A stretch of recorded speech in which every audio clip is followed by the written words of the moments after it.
Good morning class 10th। आज हम पढ़ेंगे नॉन कोऑपरेशन के बारे में। What is non cooperation?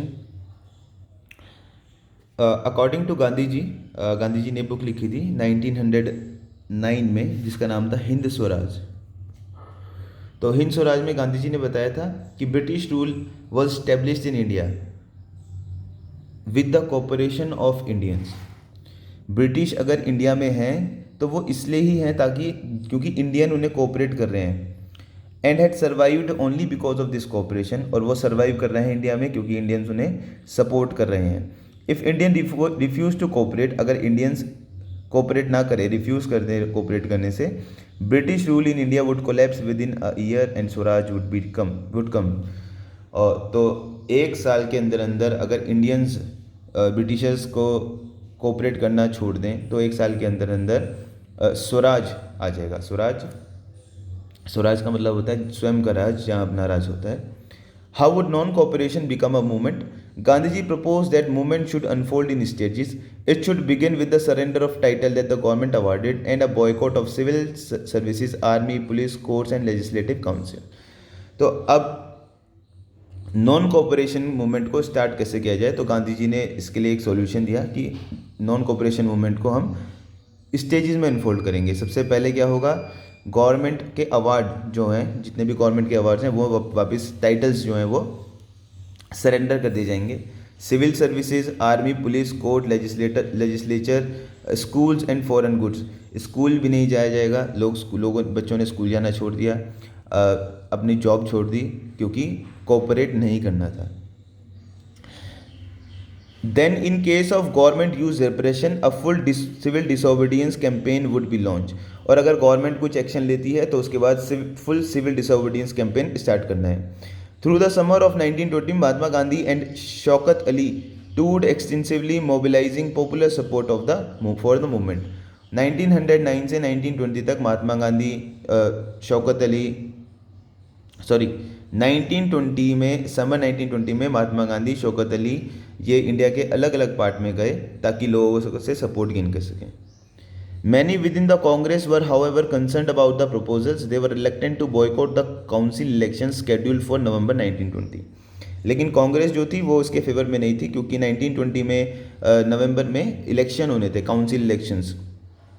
तो अगर ये मूवमेंट चलती तो इलेक्शंस कैंसिल हो जाते।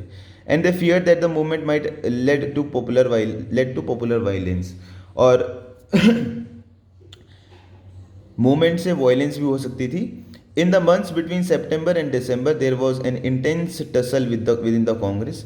सेप्टेम्बर एंड दिसंबर में कांग्रेस में बहुत टसल रही। टसल मतलब तनातनी, एक दूसरे से आर्ग्यूमेंट्स ये वगैरह चलते रहे वहाँ पर। Finally at the Congress session of Nagpur in December 1920 a compromise was worked out and the non cooperation programme was adopted. Nagpur में दिसंबर 1920 में एक कमेटी से एक सेशन हुआ कांग्रेस का जहाँ पर नॉन कोऑपरेशन मूवमेंट को अडॉप्ट कर लिया गया। How did the movement unfold? अब ये मूवमेंट कैसे कैसे चली हम देखेंगे। The non-cooperation Khilafat movement began in January 1921. Various social groups participated in movement, each with its own specific aspiration. All of them responded to call of Swaraj, but the term meant different things to different people. तो 1921 में non cooperation खिलाफत movement start हो गया। इसमें different social groups, अलग अलग तरीके के लोग और अलग अलग सोशल ग्रुप्स के लोग आए और अलग अलग लोगों के लिए स्वराज का मतलब अलग अलग था। तो अब हम देखेंगे कि क्या किसके लिए स्वराज का मतलब क्या था। The movement started with middle class participation in cities. Thousand of students left government controlled schools and colleges, headmaster and teachers resigned and lawyers gave up the legal practices. तो मूवमेंट स्टार्ट हुई middle class से, middle class के participation से। Students ने school जाना बंद कर दिया, गवर्नमेंट्स जो भी हमारे हेडमास्टर्स थे, टीचर थे, गवर्नमेंट कॉलेजेस में जो टीचिंग करते थे उन्होंने टीचिंग छोड़ दी, रिज़ाइन दे दिया। लॉयर्स ने भी अपनी लीगल प्रैक्टिस से रिज़ाइन दे दिया। The council elections were boycotted in most provinces except Madras, where the Justice Party, the party of non-Brahmins, felt the entering the council was one way of gaining some power, something that usually only Brahmins had to access. तो मद्रास में पूरे country में जो elections थे वो boycott किए गए, लेकिन मद्रास में एक पार्टी थी जस्टिस पार्टी जो ब्राह्मण्स की पार्टी थी और वो पार्टिसिपेट करना चाहते थे, उन्होंने इसका अपोज किया। The effects of non cooperation on the economic front were more dramatic. Foreign goods were boycotted, foreign goods का बॉयकॉट होना शुरू हो गया। Liquor shops picketed, liquor shops जो थी वो उनको पिकेट किया गया। And foreign clothes burn in huge bonfires, और बॉनफायर्स जला के जो फॉरेन गुड्स थे उनको जला दिया जाता था। The import of foreign cloth halved between 1921 and 1922, its value dropping from rupees 102 crore to 57 crore. तो 1921 में 102 करोड़ का फॉरेन गुड्स इंपोर्ट होता था, लेकिन 1922 में सिर्फ 57 करोड़ ही रह गया। In many place merchants and traders refuse to trade in foreign goods और फाइनेंस फॉरेन ट्रेड, और फॉरेन ट्रेड और फॉरेन गुड्स भी ट्रेडर्स और मर्चेंट्स ने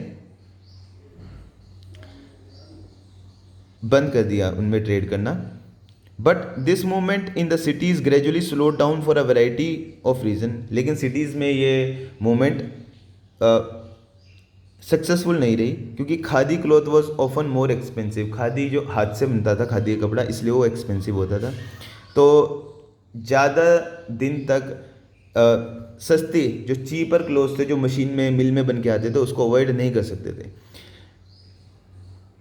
Similarly, the boycott of British institution posed a problem. For a moment to be successful, alternative Indian institution had to be set up so that they could be used in place of British ones.